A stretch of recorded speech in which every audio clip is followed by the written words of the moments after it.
Hello mga body sa conditioning, mahalaga na marunong ka bumasa ng manok. Hindi lang sa pakain at exercise, kundi sa galaw, hipo, at tayo mo malalaman kung naka-point na siya o malapit na sa peak condition. Isa, sa galaw. Alert at buhay na buhay ang kilos.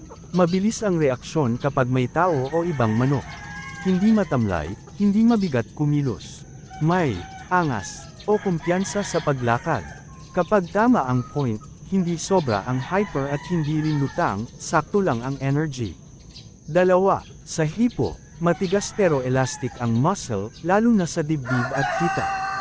Hindi malambot na parang may tubig. Hindi rin sobrang tigas na tuyong-tuyo. Mainit-init ang katawan, pero hindi sobra ang init.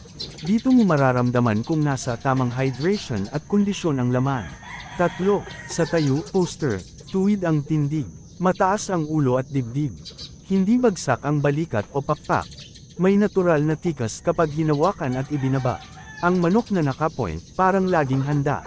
May presence. Paalala, bilang nag-aalaga ka ng panabong, alam mo na walang shortcut sa conditioning. Obserbasyon araw-araw ang susi. Huwag madaliin ang pag-point dahil pwedeng ma-over-condition o ma-under-condition.